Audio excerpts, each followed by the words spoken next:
sou assistente social. No momento, estou como discente da pós-graduação em Serviço Social na Unesp de Franca, São Paulo. Estou aqui no município de Passos, sou conselheira do CRES Minas. No momento, estou presidente do Conselho Fiscal, coordeno a Comago, que é a Comissão de Grupo de Apoio aos Grupos Organizados de Minas, e também participo da Comissão de Educação do CRES Minas. Eu estou usando óculos, sou uma mulher branca, cabelo preto, grisalho, tá molhadinho, viu, gente? Por isso que ele tá pretinho. Na altura dos ombros, estou com uma blusa vermelha na sala da minha casa, com parede branca, fundo branco, com uma prateleira e uma cortina marrom do meu lado. Então, sem mais delongas, com o tema A Materialização do Código de Ética no Cotidiano Profissional, Exigências e Possibilidades, convidamos o atual presidente do CRES Minas, Cláudio Orts, assistente social e professor do curso de Serviço Social da UFOP, doutor em Serviço Social pela UFSC, para estar conosco aqui. Cláudio, você tem 1 hora e eu quero, desde já, te agradecer por esse momento. Seja bem-vindo, companheiro. Obrigado, então, Fabi. Boa noite para todas as pessoas presentes. Vou iniciar fazendo, então, minha audiodescrição. Sou um homem branco, de cabelos curtos, pretos, barba preta. Estou utilizando uma blusa florida, com flores amarelas e folhagens verdes. E ao meu fundo, há uma parede branca com um quadro da Frida Kahlo. Quero iniciar, então, cumprimentando todo mundo, né? Dizer que é um prazer, né? Uma oportunidade muito especial de estar aqui nesse momento, desse módulo, né? De mais um curso de educação permanente do CRES Minas. Como a Fabi já me apresentou, né? Atualmente eu me conto na condição de conselheiro presidente do CRES. Venho, né, acompanhando esse curso, também ajudei na sua elaboração aqui, junto à nossa equipe do CRES Minas, e fiquei aí com a tarefa na nossa construção coletiva de estar contribuindo para esse módulo que tem aí, né, no seu mote central o tema, né, a discussão da materialização do Código de Ética no cotidiano profissional a partir aí das suas exigências e possibilidades. Nós havíamos indicado aqui, espero que todo mundo tenha recebido nosso material bibliográfico, que conta com 2 frentes, né? Um capítulo desse livro da Priscila, Ética e Projetos Profissionais, né? O capítulo 3, e um capítulo sobre a construção do projeto de trabalho no cotidiano profissional do último livro, né? Do recém-lançado livro do CRES Minas Gerais.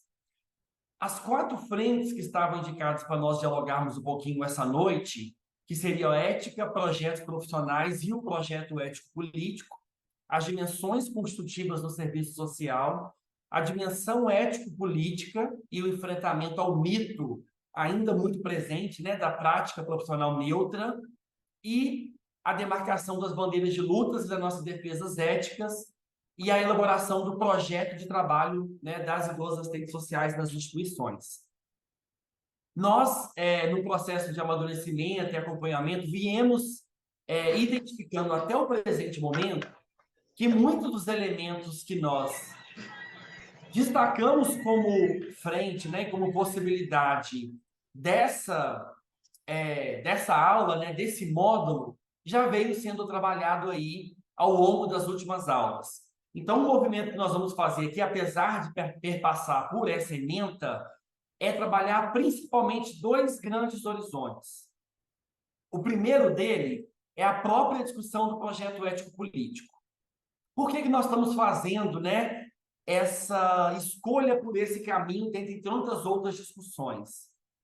É muito comum entre nós, e as pesquisas vêm demonstrando, um certo pressuposto de que haveria já um consenso do que é um projeto ético-político, ao mesmo tempo que na dinâmica cotidiana do trabalho, das pesquisas, a gente vem identificando, né, e eu não coloquei aqui as fontes, mas depois a gente pode dialogar sobre isso, que muitas pesquisas profissionais, né, que entrevistam assistentes sociais, com duas perguntinhas básicas, né? A qual projeto você se vincula no cotidiano profissional? As pessoas ou rapidamente se reproduzem projeto ético-político, né, ou PEP, ou se refere, né, a especificadamente o código de ética, quando não se tem a consciência, né, de se vincular a um outro projeto profissional que existe no âmbito do serviço social. Então, nós temos identificado concretamente no âmbito dos CREAs, das pesquisas e do trabalho profissional que há uma ausência de entendimento, apesar, né, da sua reprodução forte cotidiana, como vem chamando a atenção o professor José Paulo Neto, que hoje tudo é feito, né, em nome do projeto ético-político.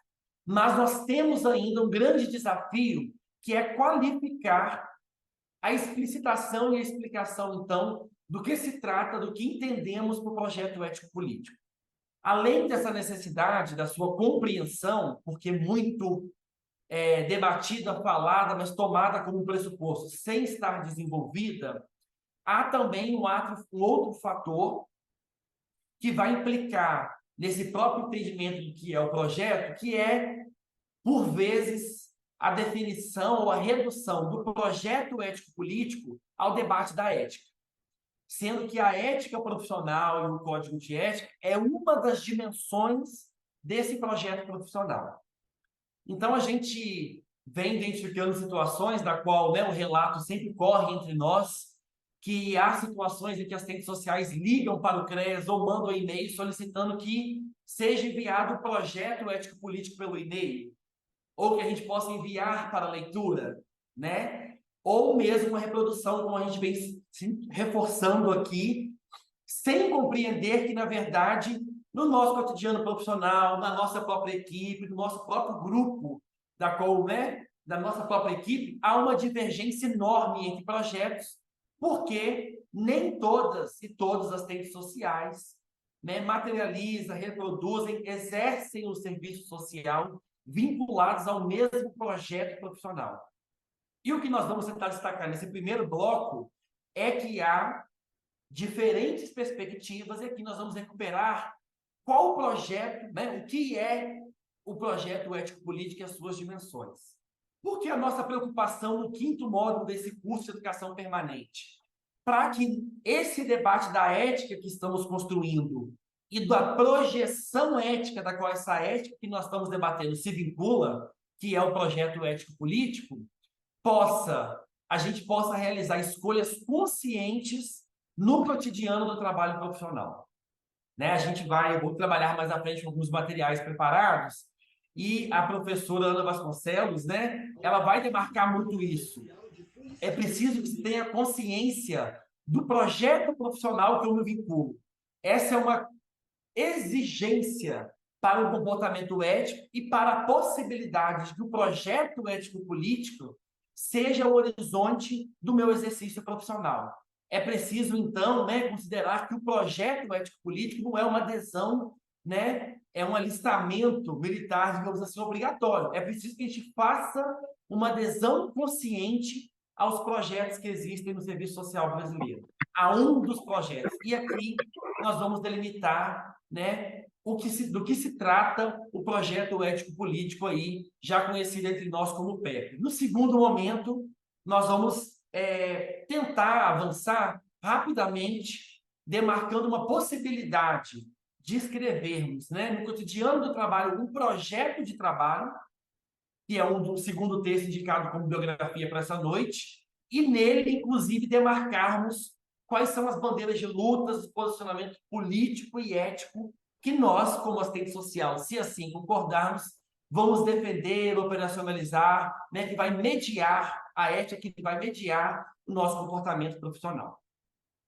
Dito isso, então, nós podemos aqui avançar, né, iniciando aí com uma poesia para ilustrar, né, a nossa reflexão aqui nessa noite, de um poeta, né, já conhecido entre nós, Eduardo Galeano, que no livro dos Abraços vai dizer assim, né, lá no seu poema da Vida Profissional 3: os banqueiros da grande mídia do mundo, da grande bancaria do mundo, que praticam o terrorismo do dinheiro, podem mais que os reis e os marechais, e mais que o próprio Papa de Roma. Eles jamais sujam as mãos, não matam ninguém, se limitam a aplaudir o espetáculo. Seus funcionários, os tecnocratas internacionais, mandam em nossos países, eles não são presidentes, nem ministros, nem foram eleitos em nenhuma eleição, mas decidem o nível dos salários, do gasto público, os investimentos e desinvestimentos, os preços dos impostos, dos lucros, dos subsídios, a hora do nascer, do sol e a frequência das chuvas. Não cuidam, em troca, dos cárceres, nem das câmaras de tormento, nem dos campos de concentração, nem dos centros de extermínio, embora nesses lugares ocorram as inevitáveis consequências dos seus atos. Os tecnocratas reivindicam o privilégio da irresponsabilidade. Somos neutros, dizem. Então, esse poema, né, para nos provocar no debate de uma projeção ético-política que nós estamos defendendo no âmbito do serviço social, mas também, né, aqui no nosso curso de educação permanente, nós vamos seguir tentando identificar, né, e reivindicar e defender, na verdade, né, que nenhuma prática profissional ela é neutra, não tem essa possibilidade. Por isso, o privilégio da irresponsabilidade é algo que no cotidiano profissional das e dos assistentes sociais jamais pode ser reivindicado. Para abrir rapidamente o nosso diálogo, então, vou tentar falar aqui, né, com mais calma, para que os internos também possam acompanhar. Se, né, o som sair ou algo travar, por favor, sinalizem pelo áudio. Como o tema do módulo de hoje é exigências e possibilidades, nós vamos pensar as exigências, né, e as possibilidades como uma delas, que é a escrita de um projeto de trabalho para o setor onde eu estou, como assistente social. Mas aqui eu recuperei aquilo que até agora os módulos trouxeram. O que sinaliza para nós a possibilidade de, no cotidiano do nosso trabalho, né, essa defesa ético-política da qual estamos construindo, a possibilidade de que essa projeção ética, né, possa mediar o nosso trabalho profissional, possa ser a nossa projeção. Bom, pelo menos 3 grandes frentes já apareceram aqui, e é o que eu acumulo sobre a ética profissional e a possibilidade dessa ética direcionar o nosso trabalho. Então, as exigências vão se colocar, né, tanto no campo teórico, prático, ético e político. Então, até agora, e na última aula, né, a Cristina Brits destacou muito bem, desde, né, a Barroco abriu o primeiro módulo e a Cristina Brits aprofundou, ela vai destacar. Primeiro passo para poder enfrentar o moralismo, o conservadorismo e fazer com que esses valores éticos que nós estamos acumulando, pelo menos, né, há 40 anos no serviço social, possam mediar o nosso cotidiano, é a exigência de uma capacitação teórica, né, de fundamentos teóricos da qual possa, né, ao acionarmos a dimensão teórica e metodológica no cotidiano, possibilitar que a gente realize uma crítica à sociedade que vivemos, ao neoconservadorismo e contribui, então, assim, para a ruptura no cotidiano profissional com o moralismo e o conservadorismo. Então, esse é um pressuposto e uma exigência para que o trabalho profissional que nós estamos defendendo aqui, ele possa ser materializado. Em seguida, né, uma outra chave que aparece para nós como exigência, mas também como possibilidade, nós sabemos, são as condições éticas e técnicas, né? Ao mesmo tempo que capacitação teórica, né, e ético-política é algo, né, da dimensão subjetiva de nós como assistentes sociais, que nós temos em uma certa direção ou não, é preciso também que se tenha condições éticas e técnicas para que esse projeto ético-político, esses valores, eles possam mediar nossas decisões profissionais. e logo, então, né, condições éticas e técnicas, e a criação aí também de estratégias de enfrentamento coletivo nas instituições por meio do trabalho em equipe. Uma terceira frente, como exigência e ao mesmo tempo possibilidade, é a articulação com outras profissões que compõem as equipes por nós e também da conexão e articulação com as entidades, com as lutas e com os movimentos sociais. Nós vamos identificar que essa é uma grande frente e chave aí de virada dessa aposta ético-política da qual nós vamos defender e estamos pensando aqui, né, para o diálogo dessa noite. Bom, nós finalizamos, então, alguns minutos atrás, que nós vamos começar destacando, né, delineando a concepção do que nós entendemos como projeto ético-político. Então, aqui nós começamos pela concepção mais ampla, né, e bem sintetizada diante, né, da previsão de diálogo de 1 hora apenas, do que nós estamos considerando como projetos. Então, aqui nós vamos colocar que projetos, nós estamos partindo dos nossos fundamentos, né, marxistas, compreendendo que projeto é uma antecipação ideal da finalidade que nós pretendemos alcançar. Ideal, isso diz respeito ao campo das ideias, né, com a invocação de valores que a legitimam e a escolha de meios para lograr. Então, nós estamos considerando aqui que essa compreensão de projeto diz respeito, a priori, a uma capacidade de antecipar, no campo das ideias, algo que nós queremos alcançar, materializar, concretizar. Por isso que nós vamos reconhecer que há diferentes projetos profissionais. Hoje é muito comum, né, ainda mais dentro do campo do conjunto Cefes-Cres, a depender dos espaços que nós construímos, de nós tratarmos assim, o projeto profissional, queremos se referir ao projeto ético-político, quando, na verdade, existem diversos projetos profissionais, e um deles é o projeto ético-político. Então, para começarmos, né, delimitando isso, projeto advém, né, desse entendimento de que nós, como sujeitos, como seres sociais, temos uma capacidade que somente pertence a nós como humanos, que é a capacidade, né, a dimensão teleológica, né, de projetar na consciência aquilo que nós desejamos aí materializar, né, objetivar. Então, há um entendimento, né, a partir dessa concepção de projeto, de pelo menos aí, que nós vamos destacar aqui, 2 grandes, né, tipos de projetos. Os projetos societários e também os projetos profissionais, tá? Nós, e acredito que vocês já tenham visto, né, essa discussão em diversos, né, outros espaços, nós vamos entender que por projetos societários, né, vamos partir de um entendimento, e aqui nós estamos nos ancorando nos fundamentos do projeto ético-político, que a sociedade ela não dispõe de objetivos e de finalidades naturais. Ou seja, a sociedade ela apenas existe, né? Não há um desenvolvimento intencional, né? Uma capacidade, uma dimensão teleológica, né? Que rege a sociedade, a humanidade como um todo. A dar um exemplo aqui, como a ontologia religiosa vai dizer que há um Deus, né? Que ele projeta o desenvolvimento, né? Ele tem uma capacidade teleológica de projetar como é que nossos atos vão ocorrer. Por isso que nós nos incorremos nessa afirmação, né? Seja o que Deus quiser. Porque a ontologia religiosa explica que há uma projeção divina para o mundo.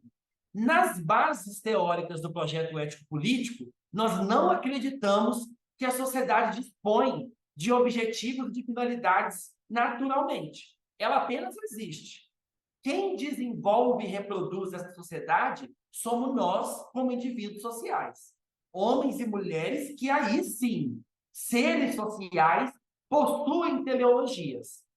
Por isso que nós, né, possuímos a capacidade teleológica de projetar a vida. Por isso que nós construímos a sociabilidade tal como ela está. E por isso que nós acreditamos que é possível de alterar a realidade. Porque nada está dado naturalmente, tudo é socialmente construído. Então, são as ações humanas e não a sociedade que são orientadas para objetivos, metas e fins. Os projetos societários, eles são projetos coletivos, né? São projetos que projetam a imagem da sociedade que nós queremos construir, ou que, né, que está construída e que querem legitimar. Projetos societários são projetos coletivos, são propostas para o coletivo da sociedade. Portanto, são projetos de classe. Em última instância, os projetos societários, eles têm duas grandes defesas. Ou são projetos conservadores, ou são projetos revolucionários. Poderíamos dar o exemplo aqui de que existem dois grandes projetos. Projetos conservadores para manter a sociedade capitalista tal como está, que degrada o meio ambiente, que viola as mulheres, que reproduz o racismo estrutural, né, que explora a força de trabalho, possibilitando que a gente dependa apenas de um salário, né, e de um trabalho capitalista para sobreviver, ou um projeto de sociedade que projeta um outro tipo de sociabilidade, sem opressão, exploração. Então, quando se tem, por exemplo, disputas eleitorais, nós estamos tratando de disputas de projetos de sociedade, né? Qual tipo de sociedade esses governos e as propostas governamentais vão defender? Então, se nós temos projetos societários, nós vamos também aqui agora desvendar um pouco mais essa compreensão de projetos profissionais. Projetos profissionais são também projetos coletivos, mas projetos coletivos vinculados a profissões. Então, dentro, né, das profissões, há a existência de projetos profissionais. Os projetos profissionais, eles são construídos por sujeitos coletivos através das suas organizações. Ou seja, no caso do Serviço Social Brasileiro, nós veremos mais à frente, pelas frentes, pelos sindicatos de assistentes sociais, mas particularmente pelo Cefes, pelos CRES, pela Inesso. Vale lembrar que projetos profissionais são construídos, no nosso caso, por assistentes sociais. E nós, como sujeitos, né, somos pessoas heterogêneas, indivíduos diferentes, e que temos origens, situações, posições, expectativas sociais, condições intelectuais, comportamentos, preferências teóricas, ideológicas, vinculações políticas completamente variadas. Ou seja, não se trata de uma profissão homogênea. E por isso, como a realidade não é homogênea e a profissão se vincula a essa realidade também não, nós temos no interior da profissão diversos projetos profissionais diferentes. A cada momento da história, um grupo de assistentes sociais, com o seu projeto profissional, conquistaram a hegemonia. Nós podemos recuperar aqui rapidamente a hegemonia do projeto conservador, desde a origem do serviço social na década de 30 até mais ou menos ali a década de 60, 70, 80, quando esse grupo vinculado a esse projeto profissional perdeu a sua hegemonia. Nós vamos lembrar do processo, né, da reconceituação, da renovação, que era o quê? Grupos distintos disputando a direção da profissão, com projetos profissionais distintos, né? Nós sabemos que sempre que um grupo, né, um projeto profissional conquista a hegemonia, ele nunca será exclusivo. A sua afirmação, a sua consolidação de um projeto não suprime as divergências e as contradições com outros projetos no interior da profissão. Por isso que é comum que na nossa equipe de trabalho, por mais que a gente saiba, né, essa não é a direção que o Conjunto Cefes-CRES defende, que o projeto ético-político defende, que está no Código de Ética. Quando a gente se choca, né, com uma denúncia ética, nós estamos nos deparando, né, ainda que nós tenhamos hoje a hegemonia, né, a direção social hegemônica do projeto ético-político, com as expressões de outros projetos do interior da profissão. Então, o projeto profissional, por mais que ele conquiste a hegemonia, ele nunca é exclusivo. Isso não é por um problema de disputa, de direção, de entendimento, são diversos elementos que explicam isso. Mas um projeto de profissão jamais vai ser exclusivo, porque se trata de uma profissão em disputa, assim como a realidade. Então, nós vamos ver mais à frente alguns elementos também que possam, né, desvendar melhor para a gente essa compreensão, né, de projeto profissional. Aqui cabe destacar isso, né? Projeção vem da capacidade teleológica, por isso que a gente chama de projetos profissionais, né? No caso do projeto ético-político, uma certa projeção ético-política. Existem projetos societários, né, e projetos profissionais. Todo projeto profissional, ele reforça um projeto de sociedade.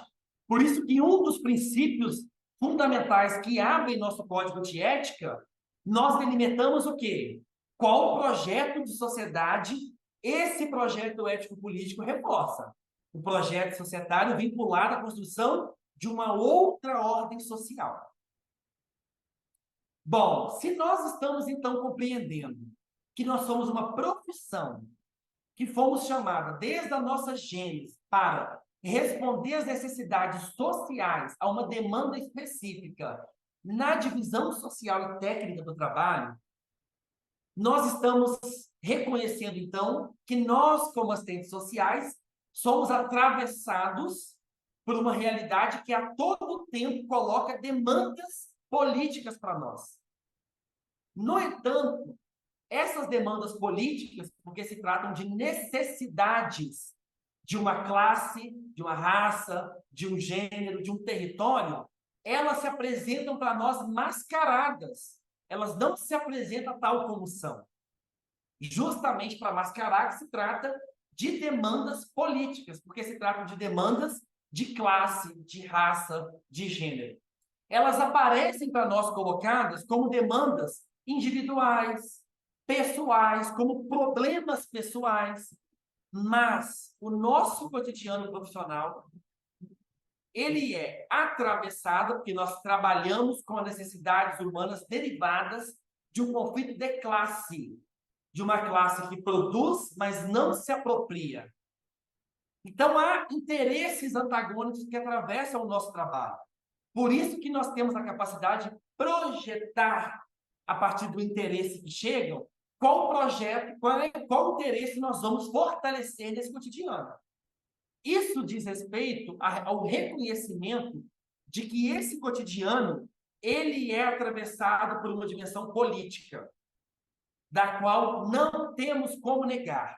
Nós podemos desconhecer, não entender, né? Até negar que há uma dimensão política, o que equivocadamente vai aparecer no dia a dia, né? Como algo que o cotidiano como se fosse neutro, as demandas como se não tivessem, né? Com substâncias políticas a seu fundo. Comprou Nós uma. podemos até apostar no entendimento de que se está tratando de militância, de partido político, mas não é sobre isso, né? O reconhecimento da dimensão política, a própria, né, Maria Yamamoto já referenciava ao lembrar que a dimensão política ela é ontológica ao serviço social brasileiro, porque nós nascemos como profissão para atender a interesses políticos, de apassivamento, de naturalização, né? De negação da compreensão crítica da realidade.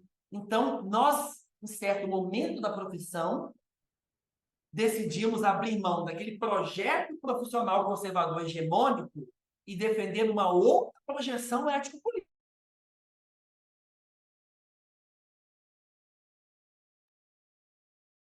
Cláudio, travou aqui para mim, travou para vocês? Travou. Para mim também, Thalita. Travou aqui para mim também. Travou. Vamos Para mim aguardar. também. Ele deve estar resolvendo, pessoal. Só um momento, por favor, tá?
Pessoal, só uns minutinhos que o professor está retornando, tá?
Pessoal, só mais um minutinho, tá? Para a gente retornar aí à atividade de hoje.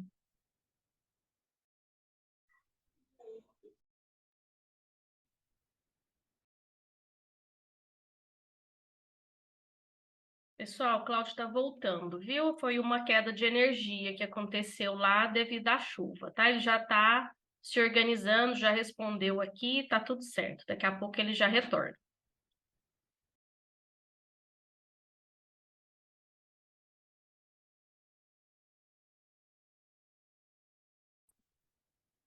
Gente, está caindo um mundo de chuva aqui. Acabou a internet, acabou a luz, acabou tudo. Mas eu acho que vai dar para seguir. Cláudio, tá geral, tá? Não é só aí, não. O pessoal tem colocado aqui no chat que tá todo mundo nessa condição. Vamos lá. Tá dando para ouvir, né? Qualquer coisa eu fecho aqui a câmera. Se estiver falhando demais, vocês me sinalizam aí. Ah, mas dá para ouvir direitinho.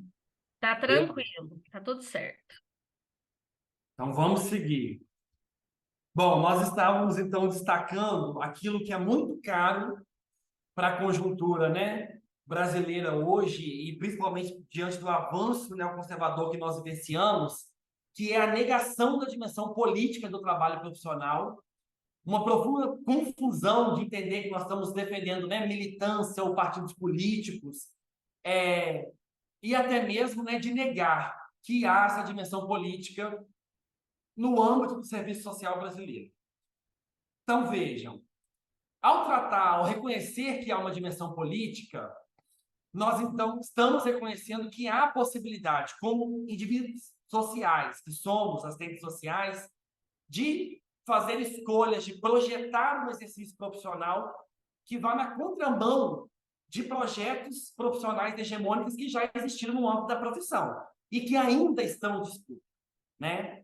Então, rapidamente, para a gente avançar aqui, do que nós estamos tratando, então? Foi justamente o reconhecimento de que somos sujeitos que fazemos projeções e que podemos, mesmo nas contradições do assalariamento, projetar ações ético-políticas na contramão do conservadorismo, que nós passamos a questionar um projeto profissional que se deteve hegemônico na profissão durante muitos anos e que ainda, infelizmente, né, se faz presente.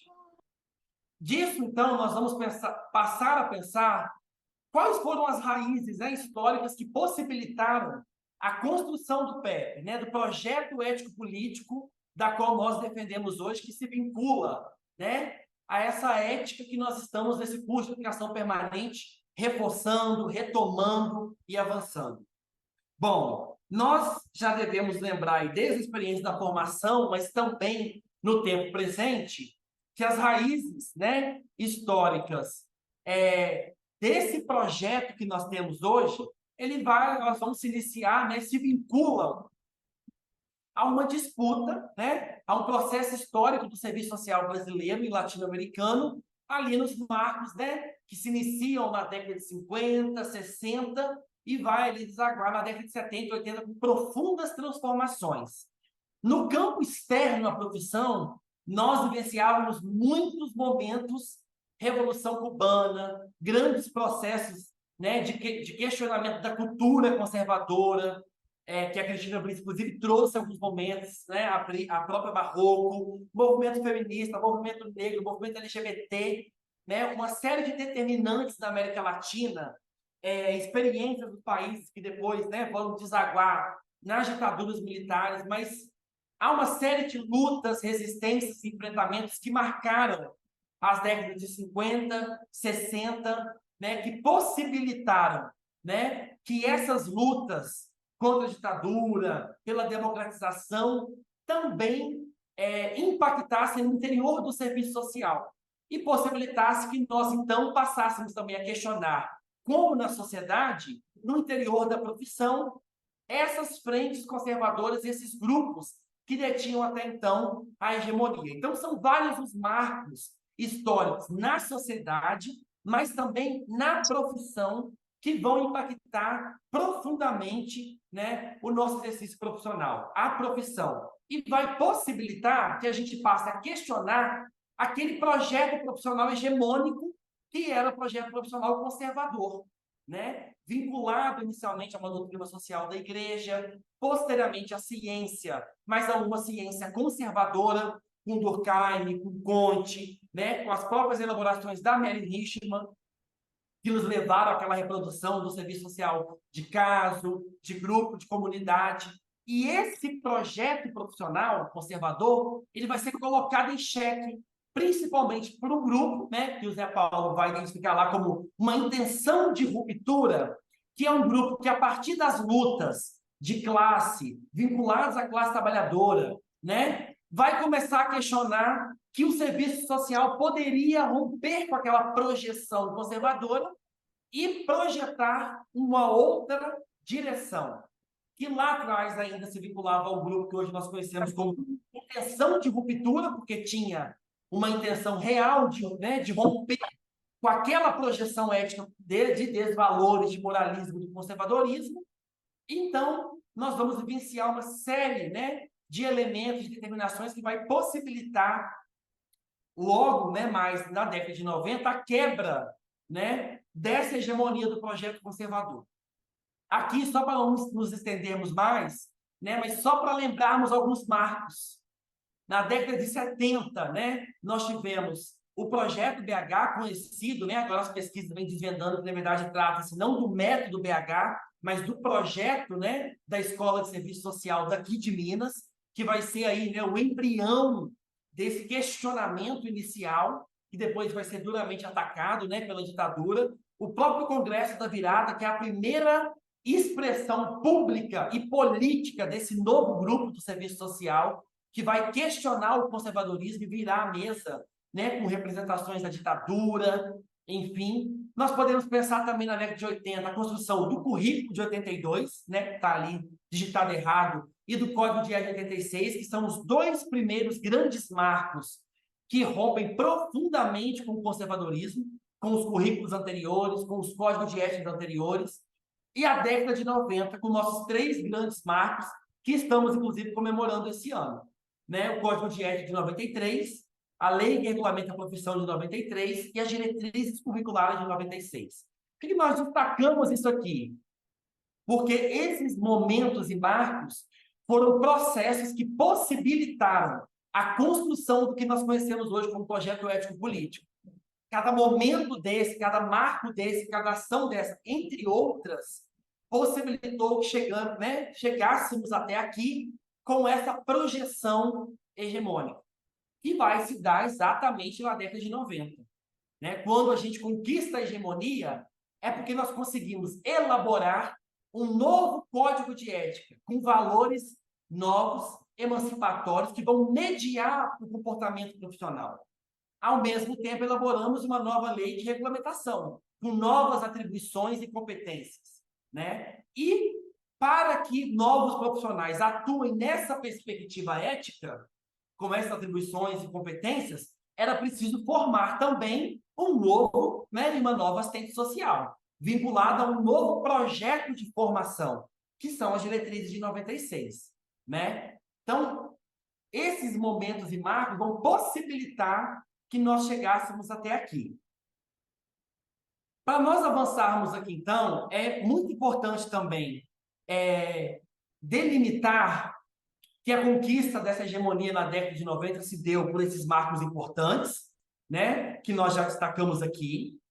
Isso não significa reconhecer que está consumada a conquista dessa hegemonia ou que ela seja quantitativamente majoritária no âmbito da profissão, né? A concepção, a categoria de hegemonia não diz respeito a isso, nós vamos beber da fonte, né, de Gramsci para explicá-la, significa, né, direção, consenso, construção de direção, e não, como muitos vão dizer, né, às vezes, por não entendimento do que significa direção social, né? E por isso a gente sempre bate na tecla de participar das eleições, ter compreensão, chapas que estão nos CRES, na Enesso, na ABEPS, é muito importante que sejam grupos vinculados a essa projeção, porque senão nós estamos correndo risco de colocar em xeque a conquista dessa hegemonia, porque outros grupos, como veremos mais à frente, pode voltar para a atribuição privativa, por exemplo, a realização de terapia familiar, a defesa de relação da constelação familiar, da mediação de conflitos como atribuição privativa. E isso tudo se alterou porque uma nova direção ético-política conquistou a hegemonia. Então, é importante compreender que o projeto ético-político ele está em ampla construção. É a continuidade de novos assistentes sociais formados nessa projeção, é a continuidade da direção dada pelos CRES, pelos Cefes, pela ABEPS, é a continuidade de nós como assistentes sociais no cotidiano, né? Cada vez mais conseguindo mediar o nosso trabalho por essa projeção ético-política, pelo projeto ético-político, é que permanece ele, né, se reproduzindo, digamos que vivo, como uma possibilidade para o cotidiano. Se a gente acreditar que foi uma conquista e que agora está tudo certo, nós corremos o risco de outros grupos e outras direções irem avançando no cotidiano do trabalho profissional, né, aí da vida. Então, bom, para a gente fechando essa delimitação, né, a gente precisa considerar que, ao tratarmos de projeto ético-político como uma projeção, nós estamos, ao mesmo tempo, reconhecendo que o projeto ético-político só pode ser analisado, estudado, debatido, avaliado as condições para a sua implementação lá no nosso cotidiano, no CRAS, no Tribunal de Justiça, no hospital, a partir de condições concretas do trabalho. Porque senão nós ficaríamos aqui só na possibilidade da projeção ética, sem pensar em que realidade esse projeto precisa ser materializado. E vejam, há um grande equívoco na reprodução do cotidiano, porque é muito comum que nós vamos reproduzindo aquilo lá que a academia falou, que a ABEPS falou, que o CRES fala, né? Aquilo lá do projeto ético-político ficou lá na academia. Aqui, na realidade, na prática, a teoria é outra, né? Quando, na verdade, o pressuposto que explica o projeto ético-político, ele parte do entendimento de que se trata de uma projeção e de que há contradições na realidade que impedem o seu desenvolvimento, a sua materialização. Então, não há nenhuma projeção idílica, né? A Yolanda Guerra vai chamar isso da visão ideal de projeto ético-político, que inverte, né? Que parte não da explicação materialista histórica do marxismo que fundamenta. Ou seja, qual é a condição real para eu reproduzir essa direção ético-política? Na visão idealista, nós partimos do ideal. Eu vou implementar essa direção independente das minhas condições de trabalho. Aí é por isso que eu caio em uma reprodução de que na prática a teoria é outra, ou no fatalismo, né, ou no messianismo, porque eu não estou preparado para o entendimento e para capturar as mediações que explicam esse meu cotidiano que é atravessado por inúmeras determinações que impedem, né, a realização do meu trabalho em consonância apenas com a direção do projeto ético-político.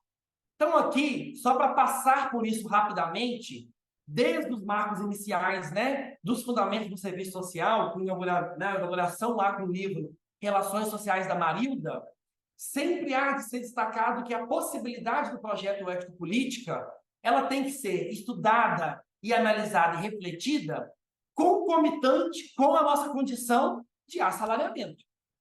Afinal, essa é a condição do trabalho na ordem capitalista.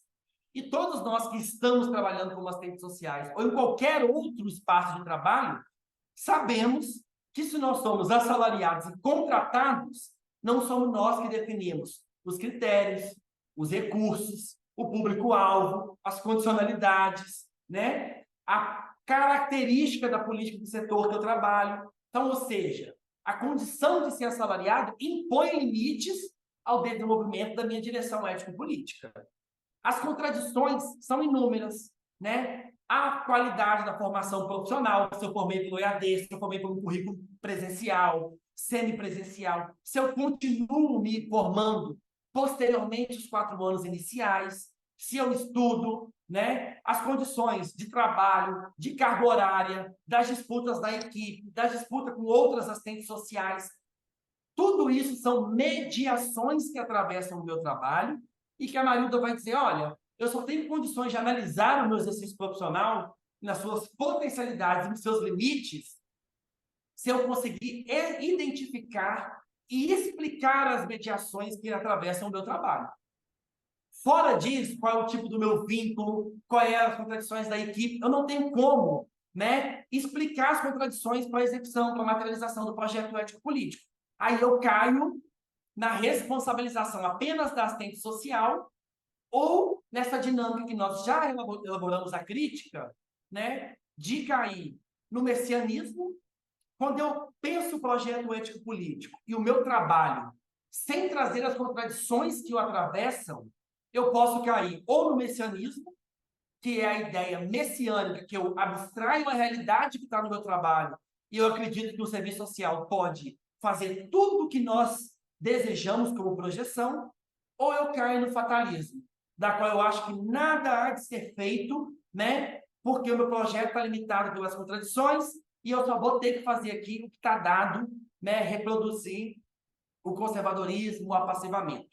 Então, pensar as contradições e pensar uma possibilidade de um projeto profissional mediar o meu cotidiano é pensar as possibilidades e os seus limites, com vistas a não colocar equivocadamente na contradição entre teoria e prática os limites do meu trabalho. Não se trata disso. Esse também é um elemento que, conforme nós abrimos aqui dizendo, a grande parte de assistentes sociais que reproduzem um exercício profissional conservador, mas colocam, né, na projeção ético-política aquilo que não no dia a dia faz.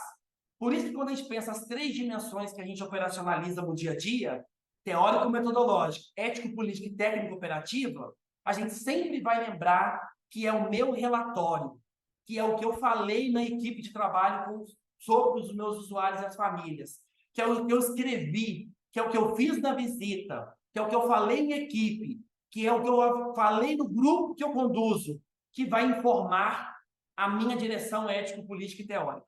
Não é eu avisar a minha direção que informa o meu trabalho, é a minha prática profissional, o meu exercício que revela qual projeto profissional e qual projeto societário eu me vinculo. Porque há aquela assistente social que está informando que se vincula ao projeto ético-político. Mas lá no relatório aparece o quê? Trata-se de uma família desestruturada, a mãe não cumpriu os objetivos da instituição, não tem interesse, não comparece na escola, né? É negligente com os seus filhos. Então, eu vou construindo um relatório que sequer acionou. Tem política social no município, no estado, do governo? Qual a relação dessa família com o mundo do trabalho? Esse território é violento? Quais oportunidades essas famílias vivenciaram? Tem proteção social pública e estatal? Eu tiro essa família da realidade que ela vive e descrevo seus comportamentos, né, o que ela não cumpriu, o que ela vem reproduzindo, sem tocar no meu relatório, que essa família não tem condições de proteger os seus filhos porque ela está desprotegida. Então, se eu pego um relatório que não tocou no social, nas expressões da questão social que atravessa o usuário, na negação de direitos que eles vivenciam, na desproteção social que ele vivencia, e só trato dos seus comportamentos da família, do seu indivíduo, eu não tenho como acionar e defender que estou me vinculando o meu trabalho a uma projeção ético-política. Eu estou me vinculando a outro projeto profissional, que não um projeto ético-político, porque a concretização da minha ação profissional, ela materializa um certo tipo de projeto profissional e, concomitantemente, em última instância, um certo projeto de sociedade. Para a gente fechar esse trânsito aqui, eu sempre gosto, né, de dar o exemplo de experiência, inclusive em equipe de trabalho, quando, por exemplo, um processo de guarda ou de adoção era de uma família homoafetiva, né? Casal de lésbicas ou casal de gays.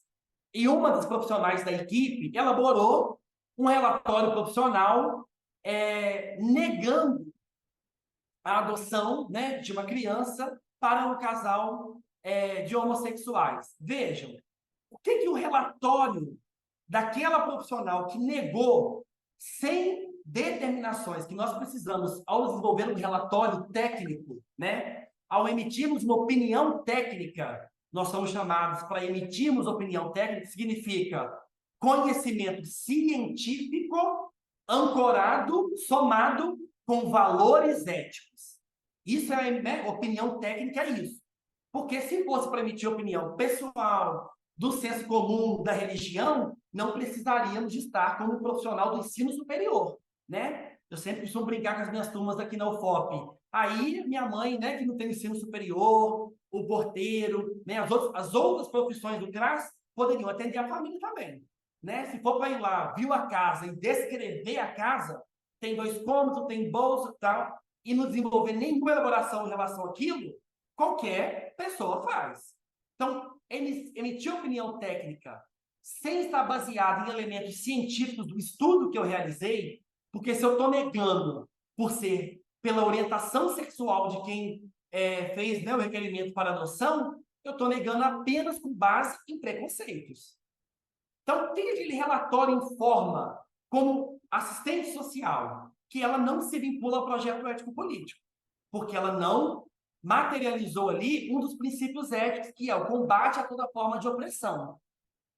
Segundo, se a gente for pensar, né, de uma maneira mais didática, por que esse relatório meu como assistente social, vinculado a um projeto de profissão, ele não se vincula a um projeto de construção de uma nova ordem? Porque, na verdade, ele está negando a possibilidade de eu reafirmar para a minha equipe, para as famílias que vão conviver com aquele modelo de família futuramente, que nós estamos defendendo a diversidade humana, de que essa é mais uma forma de família. Quando eu possibilito a adoção do direito da criança de uma família homoafetiva, eu estou possibilitando a construção de novas formas de consciência, de comportamento na realidade da sociedade. Eu estou antecipando o tipo de sociabilidade da qual nós defendemos, que é uma sociabilidade que convive, né, de maneira ética e humana com a diversidade de famílias e também, né, com esse modelo de família. Então, é disso que a gente está tratando aqui. E para pensar o projeto ético-político, nós precisamos aqui relembrar que o projeto ético-político ele é constituído por 4 grandes dimensões. E aí quero ir tentando, né, afinar aqui para a gente encerrar esse debate inicial, porque muitas das vezes a gente não sabe, né, como eu abri esse módulo, foi por isso que a gente pensou em dar essa ênfase, não sabemos explicá-lo. Às vezes eu sei informar, sei que tem os valores do código de ética, mas às vezes eu defino o projeto ético-político como se ele fosse a ética profissional. Ou, por vezes, eu reduzo, né, a ética, que é uma das dimensões do projeto ético-político, ao projeto. Ou, por vezes, eu separo. É muito comum, em palestras, em artigos de nós, assistentes sociais, a gente escrever assim, o projeto ético-político e o código de ética. O código de ética, o projeto ético-político, quando, na verdade, o código de ética compõe esse projeto profissional, que é o projeto ético-político. Então, vamos lá. A primeira, né, ou uma das dimensões, porque não há uma hierarquia entre elas, são dimensões que compõem conjuntamente o projeto ético-político, elas vão se dar pela dimensão ética, que trata não apenas do seu marco legal, né, do Código de Ética, mas que nós já vimos aqui também nos módulos anteriores. O projeto ético-político está ancorado em um dos pilares, de uma das suas dimensões, em uma ética, numa filosofia que explica essa ética, num ético profissional, que é o comportamento das e dos assistentes sociais no Brasil, e também em um código de ética que estrutura esse projeto. Então, uma das suas dimensões, da qual nós estamos aprofundando nesse curso, né, de educação permanente, é a dimensão ética que compõe o projeto ético-político. Uma outra dimensão é a dimensão política. Todo projeto profissional, para se manter vivo, para se reproduzir, exige a dimensão política, que é a organização política do serviço social brasileiro. Então, hoje, nós podemos falar que nós temos o conjunto Cefes-Cresce, que tem a tarefa, já que nossas gestões se vinculam a esse projeto, de reproduzir notas, resoluções, termos orientativos na direção desse projeto, e não em outra. Então, a articulação política da Enesso, do CEAS, né, da ABEPS, do próprio conjunto Cefes-Cresce, nós podemos acoplar aqui, né, as frentes hoje das assistentes sociais pelo direito, né, ao abortamento, a Frente Nacional dos Assistentes Sociais, né, antirracistas, a frente agora dos assistentes sociais na luta, né, pelo anticapacitismo, diversos grupos, frentes que alimentam, né, a política na profissão, ou seja, tem a tarefa de levar a cabo, né, a organização política do serviço social brasileiro. Uma terceira também dimensão desse projeto é a sua dimensão teórico-metodológica, ou seja, a nossa produção teórica. Todo projeto, para se reproduzir, para se manter vivo, para dar direção para o nosso trabalho, precisa fazer o quê? Elaborar conhecimento teórico. Afinal, foi, né, um dos grandes marcos a criação de programas de pós-graduação no Brasil, porque nós passamos a elaborar o quê? Reflexões teóricas ancoradas nos nossos fundamentos teóricos. Então, é preciso que se reforce que esse projeto, como todo projeto, ele está ancorado em um fundamento teórico-metodológico. Cada projeto profissional ele se ancora em um fundamento, e o nosso é a teoria social marxista. Né? A partir disso, a gente construiu valores emancipatórios, né? Estratégias políticas em direção às entidades, à organização política, que se ancora nesses fundamentos, e, por isso, é tão importante os TCCs, os relatórios das extensões, a sistematização da prática profissional que a gente socializa no artigo. Por quê? Porque quando eu chego como assistente social lá no CAPES, e eu não tive o debate inicial da formação sobre a saúde mental na minha formação profissional, eu tenho a possibilidade de fazer a busca no site do CRES, no site do Cefes, nas teses produzidas por assistentes sociais críticas, nos livros que saem nas editoras críticas do serviço social, de algum fundamento, de alguma reflexão teórica que, ao ler, eu vou embasar o meu trabalho profissional. Então, por isso que uma das dimensões do projeto é a produção teórica, da qual nós que nos vinculamos a esse projeto elaboramos. Porque é a possibilidade de eu ler um artigo sobre o trabalho com população em situação de rua de alguém lá do Rio Grande do Sul que vai alimentar essa produção teórica, como que eu afirmo, na direção, né, ético-política do projeto. E também temos, vou tentar correr aqui, depois a gente volta aí para o debate, se não ficou, né, nítido, essas 4 dimensões, que são os 4 pilares do nosso projeto ético-político, a dimensão jurídica. A dimensão jurídica diz respeito àquilo que está regulamentado juridicamente. Ou seja, a lei que regulamenta a profissão, o Código de Ética de 93 e as diretrizes curriculares da ABEPS, né, que vão compor esse pilar do projeto ético-político. Durante muito tempo, a gente até acionava que apenas essas 3 dimensões jurídicas eram o projeto ético-político. E nós podemos realmente demarcar que né, os 3 grandes pilares, talvez. Mas um projeto, né, como uma projeção que nós estamos defendendo, ele é composto por essas 4 dimensões. E também a parte jurídica. Né? O Zé Paulo vai até dizer, ao recuperar lá, né, as reflexões, que há quando a gente diz respeito, né, a essas frentes do projeto ético-político, de uma certa dimensão da qual todas as assistentes sociais, independentemente de se vincular a esse projeto ou não, precisa reproduzir, né? Precisa respeitar, precisa cumprir, né? Que é exatamente o Código de Ética, a lei que regulamenta a profissão, pensando aqui o exercício profissional. Porque esse grupo vinculado a essa projeção conquistou a hegemonia e, ao conquistarmos os lugares de direção da profissão, construímos esses elementos jurídicos. A gente poderia pensar, já discutimos isso um pouco, o projeto, então, ético-político, ele se efetiva integralmente? E aqui quero rapidamente destacar duas questões, né? Essa reflexão é muito importante, porque as bases teóricas, o pressuposto do PEP, ele já delimita o quê? Bom, se a gente está partindo do entendimento de que essa profissão foi chamada para responder necessidades específicas na divisão social e técnica do trabalho, que são frutos de uma disputa de classes, nós reconhecemos que esse trabalho é contraditório. Logo, a Marilda vai lembrar, nós não podemos optar por fortalecer apenas um dos polos da luta de classes, ou somente, né, um dos polos, porque isso atravessa o trabalho. Então, nós temos a possibilidade de fortalecer uma das dimensões que estão em luta, ou a classe trabalhadora, ou, né, a classe dominante. Mas jamais optar por apenas uma delas, porque isso está colocado pela condição de assalariamento. O nosso trabalho profissional reproduz ao mesmo tempo, né, alienação, submissão, pelo seu processo de trabalho que se insere, ao mesmo tempo que quem se vincula ao projeto ético-político fortalece aí, né, a luta da classe trabalhadora, da nossa classe. Então, dois pontos rapidamente, né?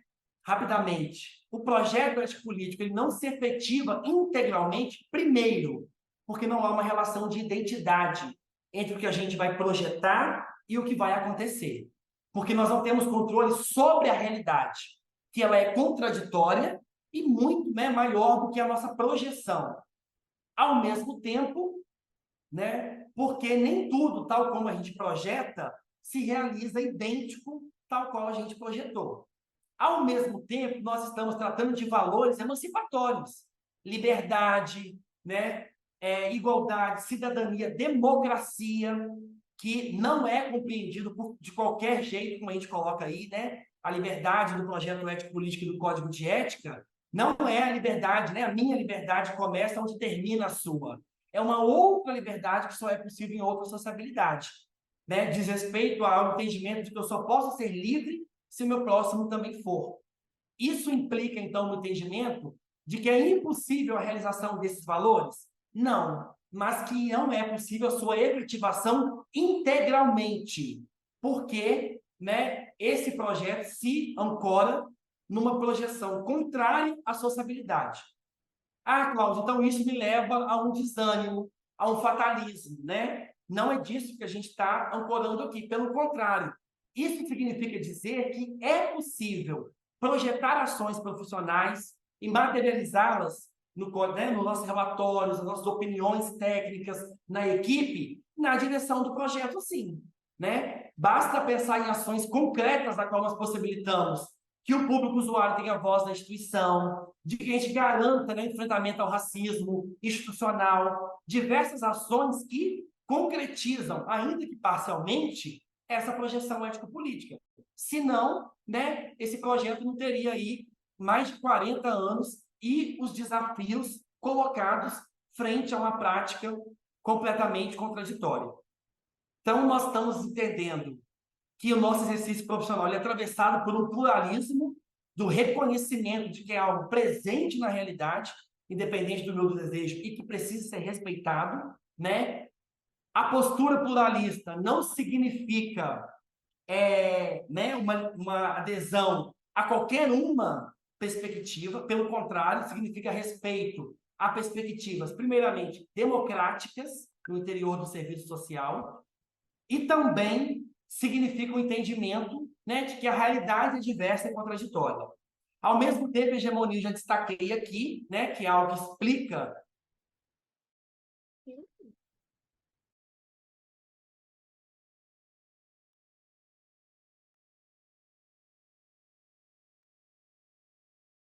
Cláudio caiu de novo, né, pessoal? Sim, Sim, voltou, gente, voltou. voltou. para encerrar. Estou vendo aqui que meu tempo está indo. Tá tranquilo, tá dando para ouvir, gente? Tá sim. Sim, Tá Beleza. sim, Cláudio. Então, vejam, é preciso, né, essa compreensão ao partir do entendimento, né, aí do pluralismo profissional, que é um elemento presente na vida social e também na profissão, que deve ser respeitado, que não se confunde com o ecletismo, nem pode significar, né, a inibição da luta de ideias. Geralmente, né, o projeto ético-político, que nós nos vinculamos a esses fundamentos de projeção do marxismo, é acusado de impedir o diálogo, mas vale lembrar que quem é contrário ao pluralismo é o conservadorismo, porque só na década de 70 conseguimos furar essa bolha e disputar uma direção, porque não aceitavam a disputa de ideia, e que supõe, inclusive, né, o pluralismo supõe respeito às hegemonias que já foram conquistadas. Tá? E aí é preciso sempre compreender que ruptura com o projeto profissional conservador não significou e não significa o fim do conservadorismo no serviço social brasileiro. Né? Significa que esse projeto ele não dá a direção mais da profissão. Para tentar finalizar aqui, não tenho tempo de trazer essa discussão, né? Mas isso é fruto de uma pesquisa que eu realizei nos últimos 5 anos, porque eu ministrava Serviço Social na Contemporaneidade, né? Que é Fundamento 5, aqui no curso de Serviço Social da UFOP. E hoje, né, as pesquisas vão demonstrando que, além do projeto ético-político, nós temos 6 projetos profissionais em disputas na profissão no tempo presente. Né? Não vai dar para desenvolver com vocês, mas são várias pesquisas que vêm se desenvolvendo e nós podemos falar pelo menos em 7 projetos profissionais. E um deles é o projeto ético-político. Por isso que é muito importante, gente, ter a consciência de que fundamento teórico é o aporte da minha prática profissional, de que valores eu defendo, a permanência do estudo, né? Por isso que nós estamos aqui no curso de educação permanente, porque, por vezes, por desconhecimento, nós estamos mediando o nosso cotidiano profissional por outros projetos que não o projeto ético-político. Então, há um projeto neoconservador no trabalho do exercício, em disputa no serviço social.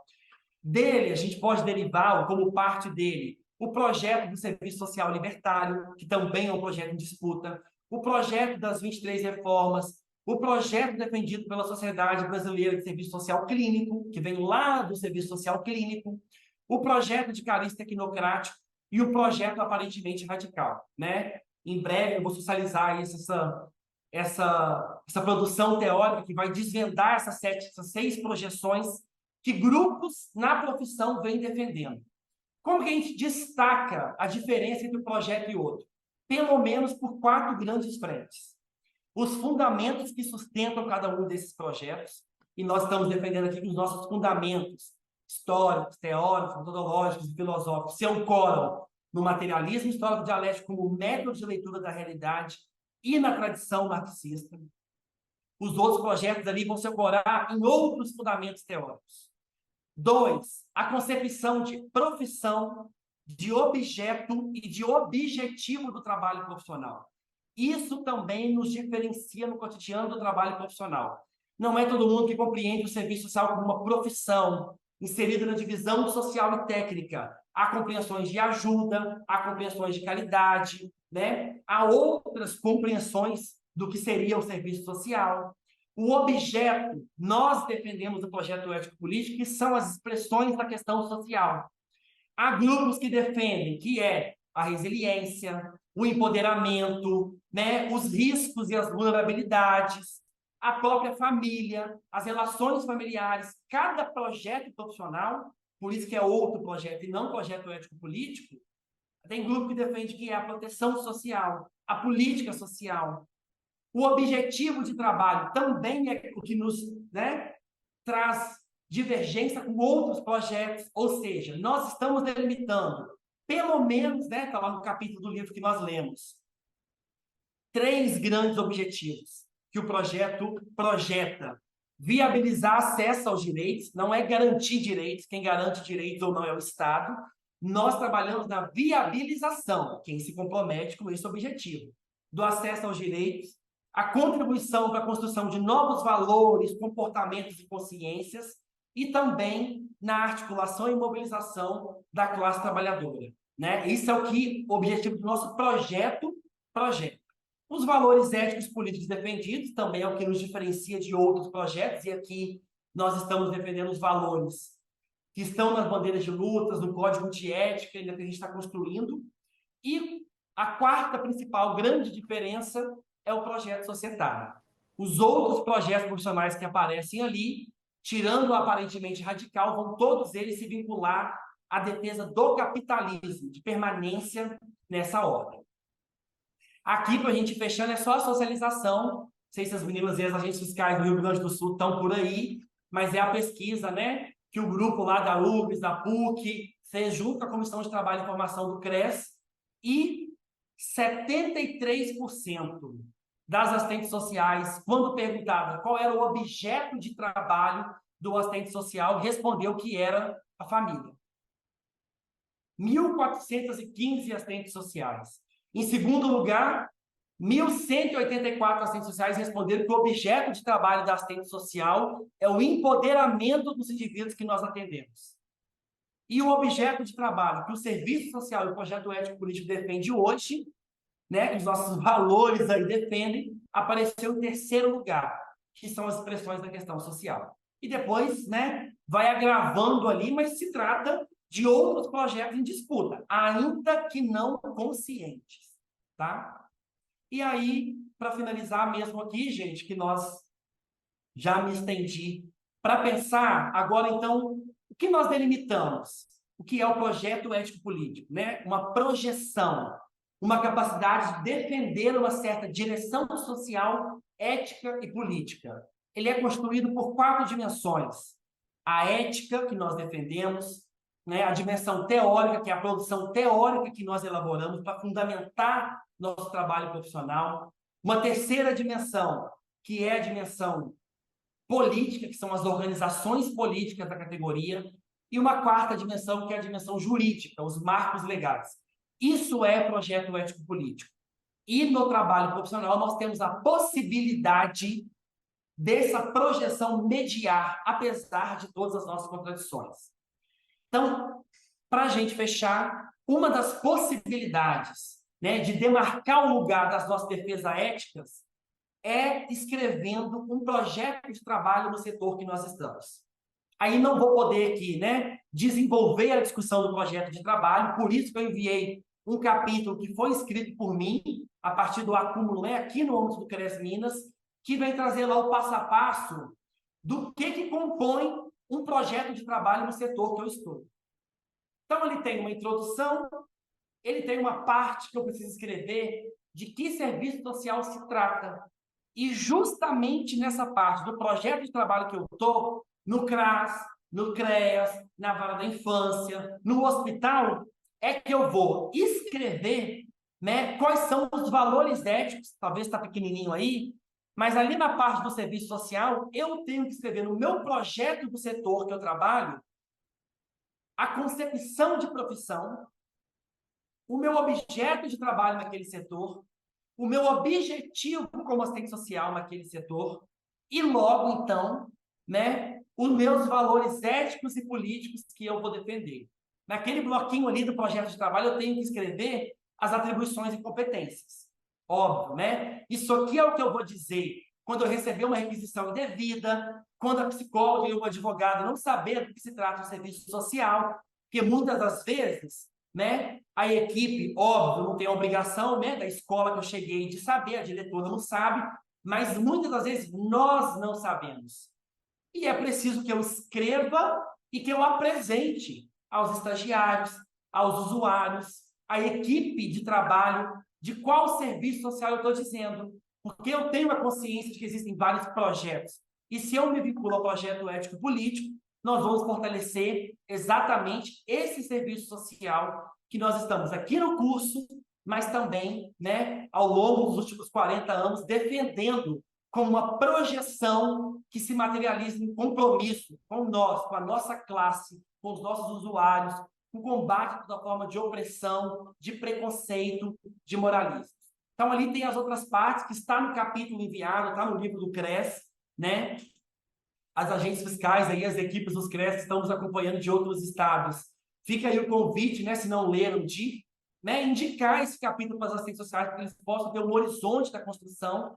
E eu fiz esse paralelo aqui porque nós acreditamos que uma das possibilidades, né, de materializar essa ética profissional que nós estamos defendendo, além de ter o conhecimento profundo sobre ela, de defender, de continuar nos fundamentando, é escrever um projeto profissional que esteja delimitado, né, muito claramente os nossos valores éticos, os nossos artigos éticos que vão comparecer ali, e também, né, nossas bandeiras de lutas, recuperando aquelas que fazem sentido para o setor, para o espaço de trabalho que eu estou. Então, é possível que a gente possa escrever no projeto de trabalho do meu setor para deixar delimitado, né? Nós temos a experiência de assistentes sociais que receberam, para a gente ilustrar esse raciocínio aqui, requisições para